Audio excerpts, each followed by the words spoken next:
పితా పుత్ర పవిత్రాత్మ నామమున ఆమెన్. ప్రభునందు మిక్కిలి ప్రియ సహోదరి సహోదరులారా, తల్లులందరికీ ఆదర్శమూర్తి అయినటువంటి పునీత మోనికమ్మ గారి యొక్క పండగ వాక్య పరిచర్యకి మేమందరినీ ప్రేమతో ఆహ్వానిస్తున్నాను. లూకాసు వార్త 7వ అధ్యాయము 11 నుండి 15 వరకు పవిత్ర వచనములు. పిమ్మట యేసు నాయీను గ్రామమునకు వెళ్ళుచుండెను. యేసు ఆ గ్రామం ముఖద్వారమును ప్రవేశించున్నప్పటికీ జనులు ఒక యువకుని శవమును వెలుపలకు మోసుకొని వచ్చుచుండిరి. అతడు ఆ గ్రామమున గల ఒక వితంతువు యొక్క ఏకైక కుమారుడు. ఆ గ్రామ ప్రజలు అనేకులు గుంపులు గుంపులుగా వెంట నుండిరి. ఆ తల్లిని చూచి యేసు కనికరించి ఆమెతో, "ఏడవ వద్దమ్మా" అని పలికి ముందుకు సాకి పాడిను తాకెను. వెంటనే దానిని మోయిచున్నవారు నిలిచిపోయిరి. అప్పుడు యేసు, "చిన్నవాడా లెమ్ము అని నీతో చెప్పుచున్నాను" అనెను. వెంటనే ఆ మరణించినవాడు లేచి కూర్చుండి మాట్లాడసాగెను. యేసు వాని తల్లికి అప్పగించెను. క్రీస్తునాథుని యందు మిక్కిలి ప్రియ సహోదరి సహోదరులారా, ఈ ఆధునిక ప్రపంచములో ఎంతోమంది తల్లులు, ఎంతోమంది తండ్రులు తమ బిడ్డల కొరకై కన్నీరు కార్చేటువంటి వారు ఉన్నారు. ఈ ప్రపంచంలో మనల్ని మన తల్లి కంటే తండ్రి కంటే ఎక్కువగా ప్రేమించేటువంటి వారు మరొకరు ఉండరు ప్రియులారా. అయితే దారి తప్పినటువంటి కుమారుడు, దారి తప్పినటువంటి కుమార్తెని సరి అయిన మార్గంలో పెట్టడం అనేటువంటిది అన్ని సందర్భాలలో మానవులంగా మనుషులకి సాధ్యపడేది కాదు. కొన్నిసార్లు అది మన శక్తికి మించినటువంటి కార్యము, మన వల్ల అయ్యేటువంటిది కాదు. కాబట్టి మనం దేవుని మీద ఆధారపడాలి. చాలాసార్లు మనము మంచి బోధలు చేస్తుంటాం, సరిచేస్తాం, గద్దిస్తాం. అది ఒకటే సరిపోదు, మన వలన సాధ్యం కాదు. ప్రభు అంటాడు కదా, ఇది మానవులకు అసాధ్యము కానీ దేవునికి సమస్తము సాధ్యం అంటాడు. ఆ విషయాన్ని మనం పిల్లల విషయంలో కూడా గుర్తించాలి. కొన్ని మన వల్ల కావు. యాయీరు కుమార్తెని తాను లేపలేకపోయాడు, తన వల్ల కాల. యేసు ప్రభు దగ్గరికి వెళ్ళారు, మోకరించారు, ప్రార్థన చేశాడు, సాగిలపడ్డాడు. ఆయన వలన ఇది అయ్యేది కాదని గుర్తించాడు. కాబట్టి ఈనాడు ప్రియులారా, ఒక మహా గొప్ప పరిశుద్ధురాలైనటువంటి తల్లిని గురించి మనం ధ్యానం చేస్తున్నాం. పునీత మోనికమ్మ గారు శ్రీ సభలో ఒక గొప్ప ఆదర్శం తల్లులందరికీ, తండ్రులందరికీ.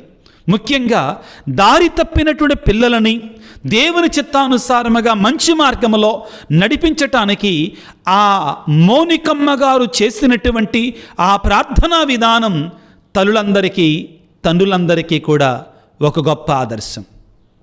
ఒక తల్లి యొక్క కన్నీటి ప్రార్థన దారుణమైనటువంటి పాపముల బ్రతుకుతున్న దారి తప్పిపోయినటువంటి బిడ్డలను తప్పనిసరిగా మారుస్తుంది. ఒక తల్లి బిడ్డల కొరకై చేసే కన్నీటి ప్రార్థనని దేవుడు తప్పనిసరిగా ఆలకిస్తాడు. కొన్నిసార్లు కొద్దిగా ఆలస్యం కావచ్చుగాక, కానీ ఆయన ఆ కోరికని తప్పనిసరిగా నెరవేరుస్తాడు అనే సత్యాన్ని పునీత మోనికమ్మ గారి జీవితం నుండి మనం నేర్చుకుంటాం. పీలుగు దేవుని బిడ్డలారా, పునీత మోనికమ్మ గారి చేతిలో ఖడ్గం లేదు, ఆమెకు అధికారం లేదు. కానీ ఆమె ఖడ్గం ప్రార్థనా ఖడ్గం, ఆమె ఆయుధం ప్రార్థనతోటి పాపి అయినట్టు కుమారుని మార్చుకుంది. ప్రియులకు దేవుని బిడ్డలారా, ఈ మోనికమ్మ గారి పిల్లారా 331వ సంవత్సరంలో ఈ యొక్క ఉత్తర ఆఫ్రికాలో జన్మించటం జరిగింది. అన్యుడైనటువంటి పట్రీషియస్ అనేటువంటి వ్యక్తికి వివాహం జరిగింది. అతడు కూడా మూర్ఖుడు, కోపిష్టి, అన్యాయస్తుడు.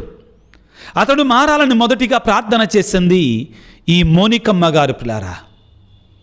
ఆ తల్లి యొక్క ప్రార్థన కారణంగా అన్యుడైనటువంటి ముక్కోపి, అన్యాయస్తుడైనటువంటి పట్రీషియస్ గారు భర్త మారాడు. జ్ఞానస్నానం తీసుకున్నాడు, క్రైస్తవుడిగా మారాడు పిల్లారా. సిరాకు పుత్రుడిని యేసు రాసిన జ్ఞాన గ్రంథము 26వ అధ్యాయం 1 నుంచి 4 వరకు, 13 నుంచి 16 వరకు చదువుకోండి మీరు, ఒక చిన్న హోంవర్క్ లాగా. సిరాకు పుత్రుడిని యేసు రాసిన జ్ఞాన గ్రంథము 26వ అధ్యాయము 1 నుండి 4, 13 నుంచి 16 వరకు. ఇక్కడ ఏమని చెప్తుందంటే, చాలా పెద్దది కాబట్టి మీకు వివరిస్తాను. ఏమని చెప్తుందంటే, ఒక పవిత్రులనంటే భర్త కారణంగా, భార్య కారణంగా, ఒక ప్రార్థనాపరులనంటే భార్య కారణంగా భర్త గౌరవం పెరుగుతుంది. భర్త గౌరవం పెరుగుతుంది పిల్లారా. అదేవిధంగా దైవభక్తి కలిగినటువంటి స్త్రీని భార్యగా దొరకటం అనేటువంటిది దేవుడిచ్చేటువంటి ఒక వరం భర్తకి. పునీత మోనికమ్మ గారు అటువంటిది. భర్తను మార్చుకుంది చూడండి. పాపములో దారుణమైనటువంటి పాపములు బతుకుతున్న భర్తను మార్చుకుంది.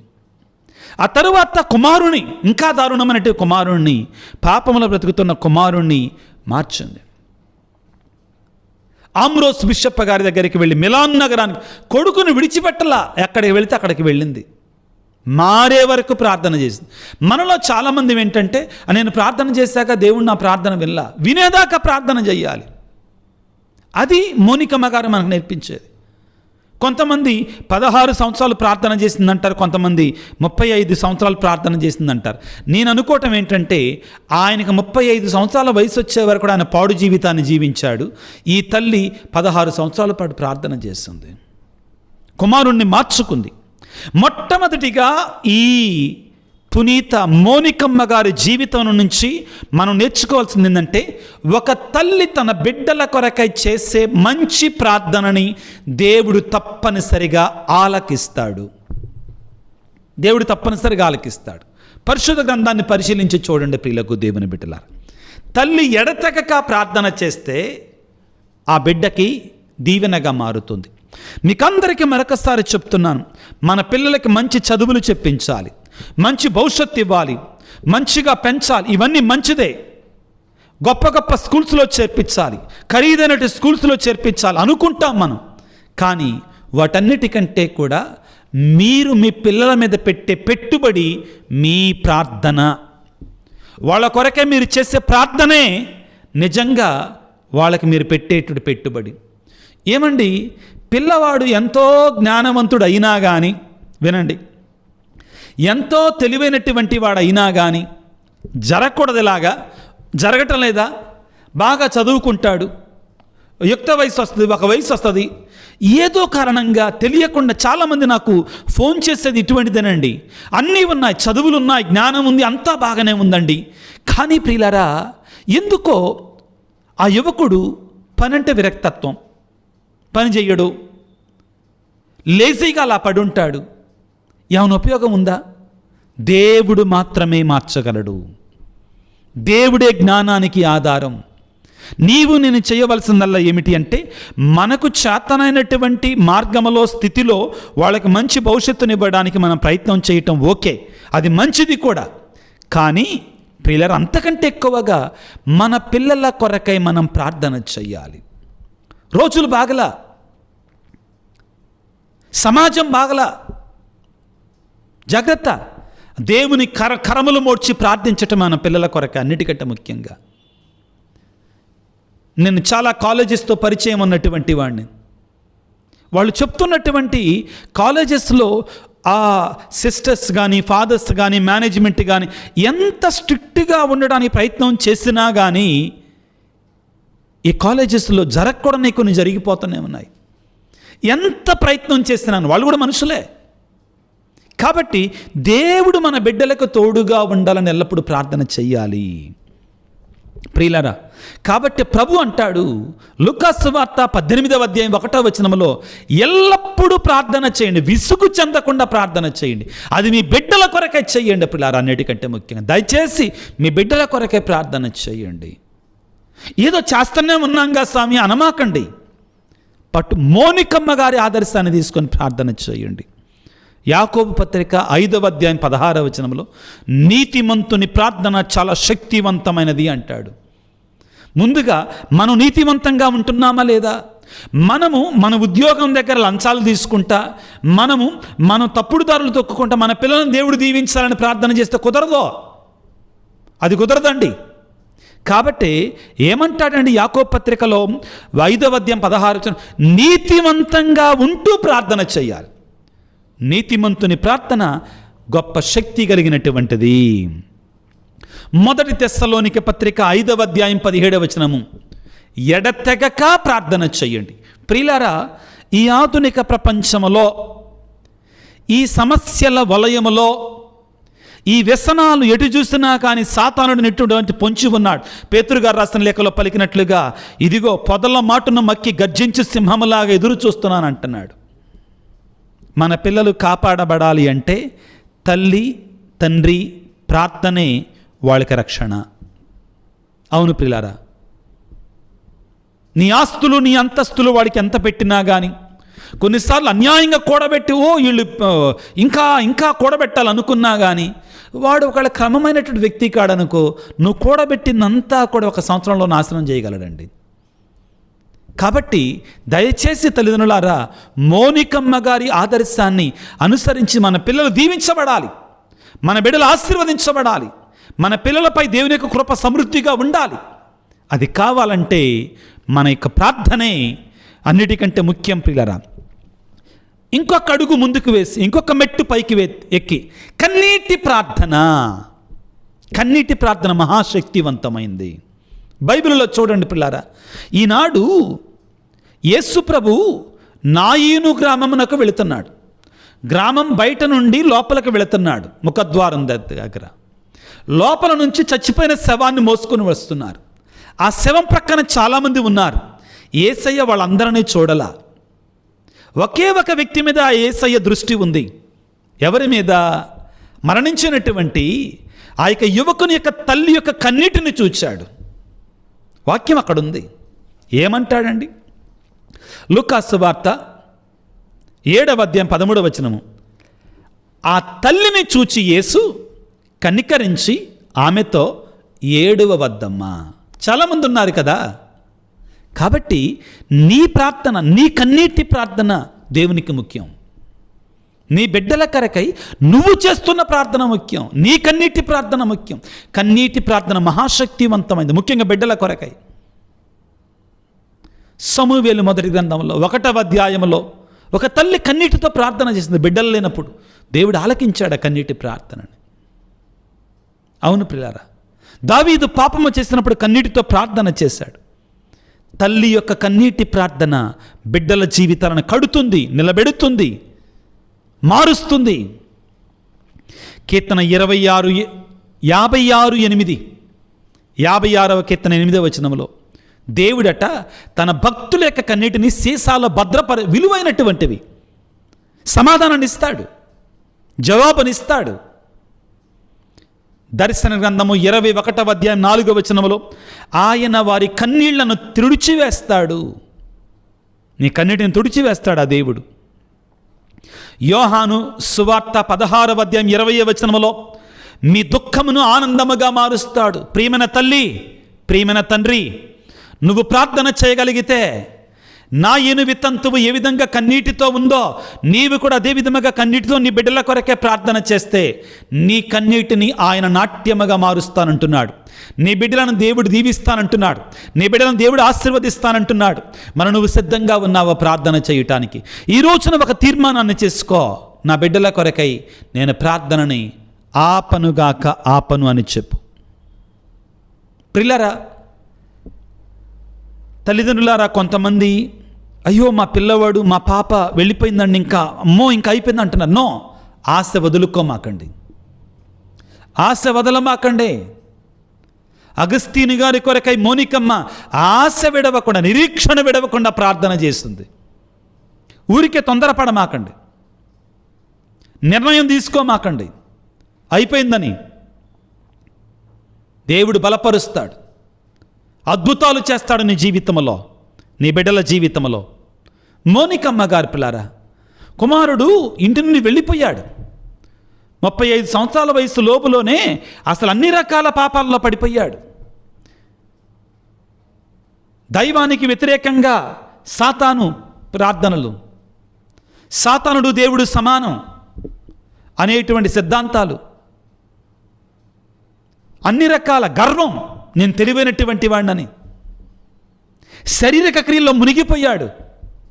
రోము వెళ్ళాడు, అక్కడ లాటిన్ వ్యాకరణం స్కూల్ పెట్టాడు, ఫెయిల్ అయిపోయాడు. వెతికాడు అన్ని చోట్ల సంతోషం కోసం. చివరికి మిలాన్ వచ్చాడు. తల్లి మోనికమ్మ వెతుక్కుంటా వచ్చేసింది కొడుకు కోసం. మిలాన్ వచ్చింది. అప్పుడు దేవుడు ఆమ్రోస్ బిషప్ గారిని పరిచయం చేశాడు. ఆయన ద్వారా కుమారుణ్ణి మార్చుకుంది మోనికమ్మ గారు పిల్లరా. కాబట్టి నీలో నీ బిడ్డల మీద ఉన్న ప్రేమ ప్రార్థనగా మారాలి.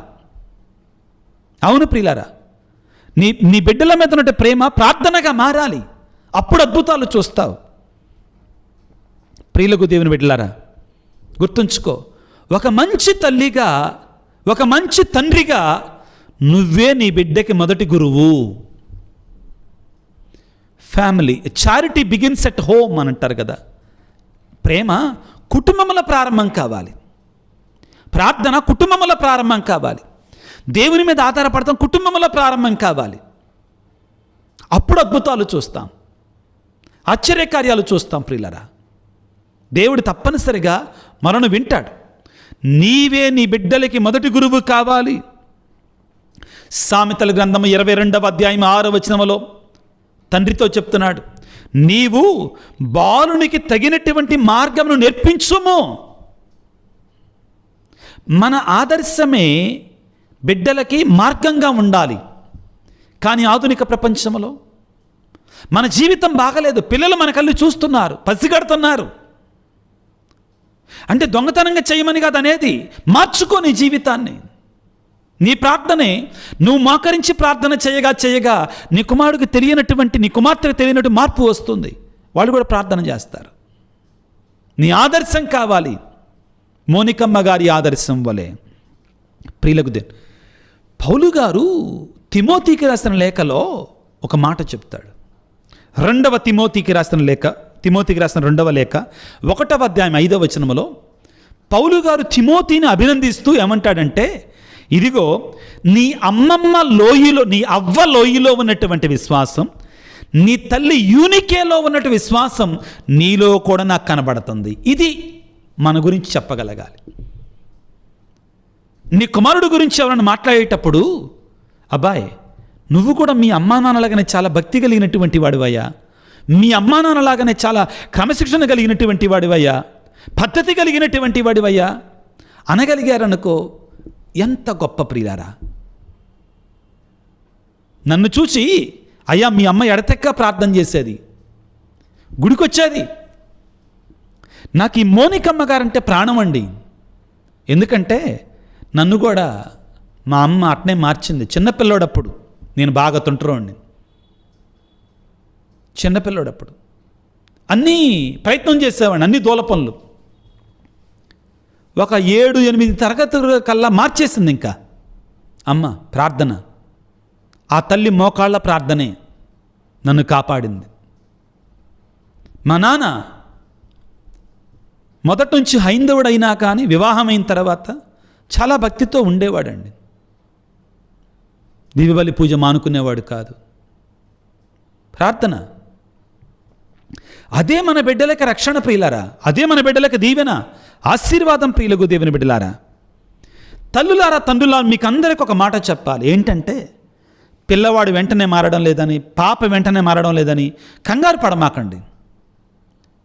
మీరు అనవసరంగా టెన్షన్ పడి, ఈ టెన్షన్ కారణంగా అది షుగర్ వ్యాధులు కావచ్చు, బీపీలు కావచ్చు, వీటిని తెచ్చుకోమాకండి. దేవుడు నువ్వు ప్రయత్నం విడవకుండా ప్రార్థన చేస్తే ఆయన అనుకూల సమయంలో, ఆయన సమయంలో, in his time, not in your time, ఆయన కాలంలో ఆయన అనుకున్నప్పుడు నీ బిడ్డలను మారుస్తాడు. కొన్నిసార్లు మనకి పరీక్ష పెడతాడు దేవుడు, మన విశ్వాసాన్ని పరీక్షిస్తాడు. కంగారు పడొద్దు, ధైర్యంగా ఉండు, విడవక ప్రార్థన చేయి, ఎడతెగక ప్రార్థన చేయి. ప్రియులకు దేవుని బిడ్డలారా, ప్రసంగి గ్రంథములో అంటాడు కదా, ఉపదేశకుడు గ్రంథములో అంటాడు కదా, ప్రతి విషయానికి కూడా ఒక కాలం నిర్ణయించాడు దేవుడు. ఆయన సమయంలో నీ కుమారుని మారుస్తాడు, నీ కుమార్తెను మారుస్తాడు. హబక్కుకు గ్రంథములో 2వ అధ్యాయం 3వ వచనం పిల్లరా, ఆలస్యమైనా కానీ దానికోసం ఎదురు చూస్తూనే ఉండు, విడిచిపెట్టమాకు ప్రియులకు దేవుని బిడ్డలారా. పునీత మోనికమ్మ గారు కుమారుడు పూర్తిగా మారడం, ఒక గురువు కావటం, ఆమె ప్రార్థన కారణంగా ఒక బిషప్ గారి కావటం చూసుకుంది. కొడుకుని ఏమని ప్రార్థన చేసిందో తెలుసా? అయ్యా, ఈ దేహాన్ని నువ్వెక్కడ పాతి పెట్టబోతున్నావో నిన్ను అడగను. ఎంత గొప్ప ప్రార్థన అండి. కొడుకుతోటి పునీత మోనికమ్మ గారు అన్న మాటలు, అయ్యా, ఈ దేహాన్ని నువ్వెక్కడ పాతి పెడతావో నిన్ను అడగను, కానీ ఒకటి మాత్రం అడుగుతాను. నీ దివ్య బలి పూజలో పీఠం దగ్గర నన్ను మరిచిపోవటం, ఈ పేద తల్లిని మరిచిపోమాకయ్యా. ఈ పేద తల్లి కోసం ప్రార్థన చేయటం మరిచిపోమాకయ్యా అని అడిగిందట. ప్రతి తల్లి ప్రతి తండ్రి తన కుమారుని, అయ్యా నా కోసం ప్రార్థన చెయ్యా నేను చనిపోయిన తర్వాత అని అడగగలిగితే, కొడుకులో కూడా కుమార్తెలో కూడా తెలియనటువంటి మార్పు వస్తుందండి. పునీత ఆంబ్రోస్ గారి ద్వారా మోనికమ్మ అగస్త్యను గారిని మార్చింది. ఆ ఆంబ్రోస్ గారు మోనికమ్మ గారి గురించి ఏమన్నాడు తెలుసా? ఈ తల్లి లాంటి కన్నీళ్లు వలన మారినటి కుమారుడు ఎప్పటికీ నశించడో. ఎంత గొప్ప మాట. మోనికమ్మ లాంటి ఆ తల్లి లాంటి కన్నీళ్ల వలన మారినటువంటి కుమారుడు ఎప్పటికీ నశించడు. దేవుడు ఊరుకోడు ఆ కుమారుడు నశించటానికి. పునీత అగస్త్యను గారు అంటారు, నా తల్లి ప్రార్థనలు నా జీవితాన్ని మార్చాయి. ఆమె నాకు 2 సార్లు జన్మనిచ్చింది అంటాడండి. ఇవి భావగర్భితమైనట్టు మాటలండి, పునీతుల నోటి నుంచి వచ్చిన మాటలు. నా తల్లి ప్రార్థనలు నన్ను మార్చివేశాయి అని పలికి, నా తల్లి అయిన మోనికమ్మ నాకు 2 సార్లు జన్మనిచ్చింది. ఒకసారి ఈ శరీరానికి జన్మనిస్తే రెండవసారి క్రీస్తు కోసం జన్మనిచ్చింది అంటాడండి. ప్రియమైన తల్లిదండ్రులారా, మీ బిడ్డల కోసం ప్రార్థించండి. వారు దారి తప్పినప్పుడు కంగారు పడకండి. మీ ప్రార్థనను పెంచండి. మీ కన్నీటిని దేవుని సన్నిధిలో పోయండి. దేవుడు తప్పనిసరిగా మీ ప్రార్థన వింటాడు. తలలో వంచి ప్రార్థన చేసుకుందాం బిడ్డలారా. సర్వశక్తిమంతుడా, సర్వోన్నతుడా, ప్రేమమయుడా, పునీత మోనికమ్మ గారిని తల్లులందరికీ గొప్ప సుమాత్రకగా ఇచ్చినందుకు మీకు స్తోత్రాలు. ఆ తల్లి కన్నీటి ప్రార్థన వలన భర్తని కుమారుణ్ణి మార్చుకుంది. ఈ ఆధునిక ప్రపంచంలో యేసు రాజా ఎంతోమంది పిల్లలు దారి తప్పుతుంటే ఏం చేయాలో తెలియక తల్లులు తండ్రులు కన్నీటితో పర్యంతమవుతున్నారు. ప్రభువా, మాకందరికీ నేర్పించండి. మామూలు కన్నీరు పనికి రాకుండా పోతుంది. ప్రార్థనతో కూడిన కన్నీరు నీవు నీ సీసాలో భద్రపరుచుకుంటావు. ఎందుకంటే నీ బిడ్డల యొక్క కన్నీటిని ప్రార్థన నువ్వు ఎప్పుడు వినకుండా ఉండవు. తప్పనిసరిగా వింటావు, సమాధానాన్ని ఇస్తావు, దీవిస్తావు, ఆశీర్వదిస్తావు. ఇదిగో ప్రభువా, ఈనాడు ముఖ్యంగా ఎవరైతే తల్లులు తండ్రులు ఈ ప్రార్థనలో ఏకీభవించి దారి తప్పినటువంటి వారి బిడ్డల కొరకై, మంచిగా ఉన్న బిడ్డలు దారి తప్పకుండా ఉండాలని ప్రార్థన చేస్తున్నారో వారందరి కొరకే ప్రార్థిస్తున్నాం తండ్రి. దీవించండి, ఆశీర్వదించు. వారికి కన్నీటి ప్రార్థనకు మీరు సమాధానాన్ని ఇవ్వండి తండ్రి. ప్రతి తల్లి ప్రతి తండ్రి చేస్తున్నటి ప్రార్థన కర్పూర హారతి వలె దర్శన గ్రంథములో ధూపహారతి వలె నీ సన్నిధి చేరునుగాక. వారి ప్రార్థన ఫలితంగా వారి బిడ్డల జీవితాల్లో అద్భుతాలు జరుగునుగాక. ఒకవేళ ఎవరి బిడ్డలైనా కానీ మారు మనసు లేకుండా దారి తప్పి ఉన్నట్లయితే వారు వెంటనే నీ యొక్క కృపను బట్టి, నీ యొక్క శక్తిని బట్టి, నీ యొక్క దీవెనను బట్టి, వారి ప్రార్థనను బట్టి వారి వెంటనే మారు మనసు పొంది ఒక పవిత్రమైన జీవితాన్ని, ఒక ఆదర్శవంతమైన జీవితాన్ని జీవింతురుగాక. ఈనాడు అనారోగ్యముతో బాధపడుతున్న ప్రతి బిడ్డను దీవించండి, స్వస్థపరచండి. కుటుంబాల్లో శాంతిని, సమాధానాన్ని ఇవ్వండి. వివిధ తలంపులతో కోరికలతో నీ సన్నిధికి వచ్చి ఈ ప్రార్థనలో ఏకీభవించి ప్రార్థిస్తున్న నీ బిడ్డలందరినీ దీవించి ఆశ్రయించి కాపాడి నడిపించమని మనాదురైన యేసయ్య అతి పరిశుద్ధ నామమున అడిగి వేడుకొనుచున్నాము తండ్రి, ఆమెన్. ప్రభువు మీతో ఉందురుగాక, మీ ఆత్మతో ఉందురుగాక. సర్వశక్తిగల సర్వేశ్వరుడు పిత, పుత్ర, పవిత్రాత్మ మిమ్ము మీ కుటుంబాలను చల్లగా దీవించి ఆశీర్వదించి కాపాడుదురుగాక. God bless you. దేవుడు మిమ్ము దీవించుగాక, ఆమెన్. పరిశుద్ధ మోనికమ్మ గారా, మా కొరకు, మా బిడ్డలందరి కొరకు, ముఖ్యంగా మారు మనసు పొందవలసినటువంటి బిడ్డలందరి కొరకు ప్రార్థించండి మోనికమ్మ గారా, ఆమెన్.